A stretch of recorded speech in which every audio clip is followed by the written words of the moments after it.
అయ్యా పోలవరానికి డబ్బులేయండి, రైతులకి నిర్వాసితులకు డబ్బులేయండి, కనీసం 15,000 కోట్లు వేయండి.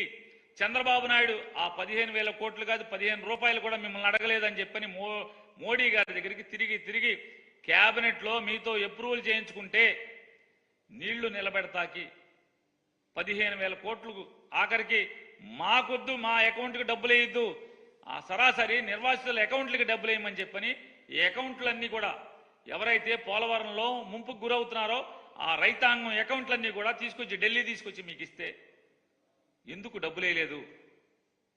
41.5 అడుగులకి డ్యామ్ ప్రోటోకాల్ ప్రకారం మొదటి సంవత్సరంలో 41.5 అడుగులు నీళ్లు నిలబెట్టాకి మాకు ఎందుకు అవకాశం లేదు?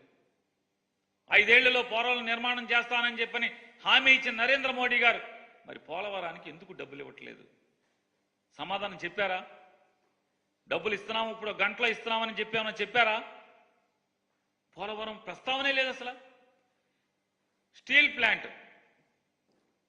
విశాఖ ఉక్కు ఆంధ్రుల హక్కు అని చెప్పి 31 మంది ప్రాణత్యాగంతో ఏర్పాటైనటువంటి విశాఖ ఉక్కు ఉంచుతారా, అమ్ముతారా? మీరు అడిగారా? పవన్ కళ్యాణ్ గారు సొల్లు మాటలు చెప్పాడు. ఆ పవన్ కళ్యాణ్ గారన్నా కనీసం తన సభలో జగన్మోహన్ రెడ్డి గారిని తిడతం తప్పితే ఈ రాష్ట్రానికి ఇది కావాలి మోడీ గారు, మీరు ఇప్పుడు ఈ సభలో సమాధానం చెప్పండి, మాకు హామీ ఇవ్వండి అని ఒక్కటంటే ఒక్క డిమాండ్ చేశారా? పాపం వెళ్ళి విశాఖ ఉక్కు ఉద్యమం చేస్తున్నటువంటి కార్మికుల దగ్గరికి వెళ్ళి ఎన్నో నాటకాలు ఆడారు కదా, ఎన్నో డ్రామాలు వేశారు కదా. ఇవాళ విశాఖ ఉక్కుని నిలబెడతాము మోడీ గారు, మీరు హామీ ఇవ్వండి ఈ ఆంధ్ర రాష్ట్ర ప్రజలకి గుంటూరు గడ్డమేంచని. ఆ ఇద్దరిలో ఎవడు మాట్లాడలా? మోడీ గారు మాట్లాడలా. ఉంచుతాడా, అమ్ముతాడా ఆయన చెప్పలేదు కదా, చెప్పాలి కదా. మరి ఏమని సమాధానం చెప్తారు మీరు? విశాఖ రైల్వే జోన్ ఏది? కడప స్టీల్ ప్లాంట్ ఏది? ఇవాళ ఆంధ్ర రాష్ట్రానికి మోడీ గారు చెప్తున్నాడు, ఆయన ఏంటంట నీలి విప్లవాన్ని సృష్టిస్తాడంట. మొత్తం పోర్టుల నిర్మాణం, పోర్ట్ లైడ్ డెవలప్మెంట్ సృష్టిస్తాడంట మోడీ గారు. ఆంధ్రప్రదేశ్ రాష్ట్రంలో కుర్రవాడైనటువంటి ముఖ్యమంత్రి ప్రభుత్వ హయాంలో 4 పోర్టుల నిర్మాణం శరవేగంగా జరుగుతుంటే ఇప్పటికే జగన్మోహన్ రెడ్డి గారు 2022వ సంవత్సరంలో మొదలుపెట్టి ఒక పోర్టుని ఇప్పటికే పూర్తి చేసి మరొక 3 పోర్టులు శరవేగంగా నిర్మాణం చేస్తుంటే చేయి సాయం అందించావా మోడీ గారు?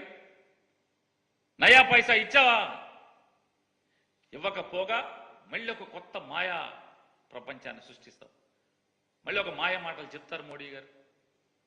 ఆంధ్రప్రదేశ్ రాష్ట్రాన్ని పోర్ట్ లైడ్ డెవలప్మెంట్ నే సృష్టిస్తానని మాట్లాడతారు. ఉన్న పోర్టుకు దిక్కులేదు.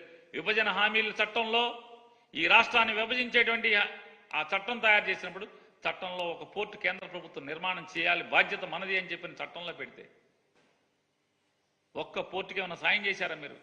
చేయకపోగా మళ్ళీ కొత్తగా ఎండమావులు లాంటి కొత్త హామీలు మళ్ళీ మోడీ గారు గుర్తిస్తున్నాడు.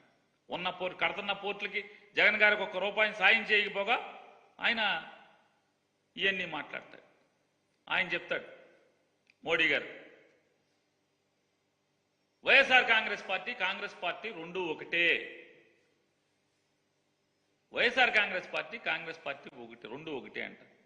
ఎవడన్నా నమ్ముతాడా?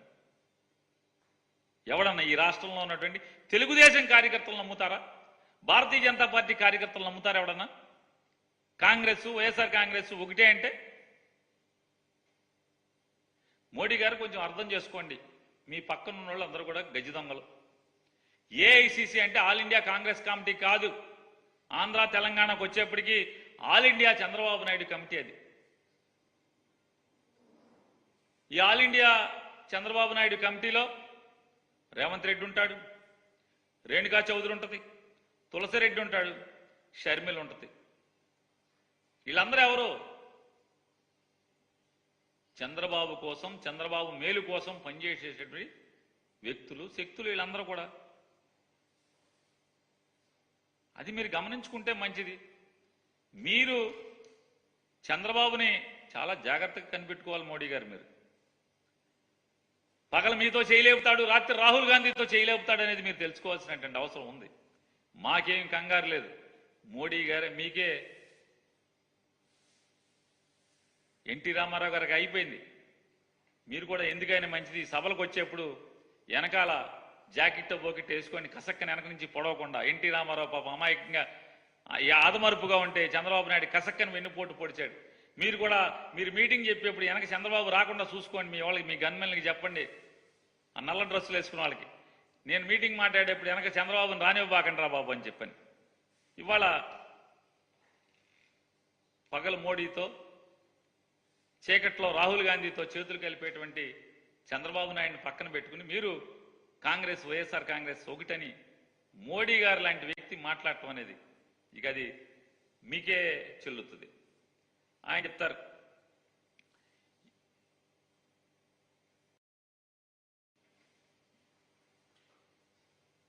ఎన్టీఆర్ని గౌరవించింది మోడీ ప్రభుత్వం. నందమూరి తారక రామారావు గారంటే ఒక దేవుడితో సమానం ఆంధ్ర రాష్ట్ర ప్రజలందరికీ కూడా. ఆయన ఎన్నో సినిమాల్లో దేవుడి వేషాలు వేశాడు. దేవుడికి ప్రతిరూపం ఎవరంటే ఆ ఆకారం అదంతా కూడా దేవుడిలాగా పోల్చుకుంటారు. అటువంటి ఎన్టీ రామారావు గారిని వెండి నాణేలు ముద్రించి మోడీ ప్రభుత్వం గౌరవించింది అని చెప్తున్నారు. ఎవరి ముందు చెప్తున్నారు మీరు? పక్కన ఎవరిని కూర్చోబెట్టుకు మాట్లాడుతున్నారు? సాక్షాత్తు ఎన్టీ రామారావు గారిని కసా కసా కసా వెన్నుపోటు పొడిచినటువంటి అతి క్రూరంగా నీచంగా హేయంగా పదవి నుంచి కింద పడదోసి పార్టీని లాక్కుని మానసికంగా కుంగదీసి చావుకి కారణమైన వ్యక్తిని పక్కన పెట్టుకుని మీరు ఎన్టీ రామారావు గారి గురించి మీరు చెప్తే ఎలా నమ్మాలి మీరు గౌరవిస్తున్నారని? ఎన్టీ రామారావు గారిని కూలదోసి పడదోసి సాక్షాత్తు ఎన్టీ రామారావు గారు చనిపోయే ముందు జామాత దశమగ మీరు ఎవడన్నా నమ్మండి, నా అల్లుడు మాత్రం నమ్మబాకండి, వీడు పెద్ద గజ దొంగ అని చెప్పని ఆయన చనిపోయే ముందు చివరి మాటలు మాట్లాడేటువంటి వ్యక్తిని మీరు పక్కన కూర్చోబెట్టుకుని అతనితో చేతులు కలిపి మీరు రామారావు గారి గురించి మంచి మాట చెప్తే ఎలా నమ్మాలి? ఇంతమందికి భారతరత్న ఇచ్చారని చెప్తున్నారే, మరి మోడీ గారు మీరు ఎన్టీ రామారావు గారి మీద మీ గౌరవం ఉంటే ఎందుకు భారతరత్న ఇవ్వలేదు? మీరు ఇవ్వాలి కదా. ఎన్టీ రామారావు గారికి భారతరత్న ఇవ్వకుండా భారతీయ జనతా పార్టీ ప్రభుత్వం ఇక్కడికి వచ్చి రామారావు గారి గురించి ఏ కబుర్లు చెప్తారు. ఎవరి గురించి మీరు వచ్చింది ఇక్కడికి? సాక్షాత్తు ఎన్టీ రామారావు గారి వ్యతిరేకంగా రాజకీయాలు చేసినటువంటి రాజశేఖర్ రెడ్డి గారి కొడుకు ఎన్టీ రామారావు గారికి నివాళులు అర్పించాడు. ఆయనకి కృష్ణా జిల్లాలో ఒక జిల్లాను మెడగొట్టి ఒక జిల్లాకి నందమూరి తారక రామారావు గారి పేరు పెట్టి గౌరవించినోడు జగన్మోహన్ రెడ్డి గారు. మీరెవరితో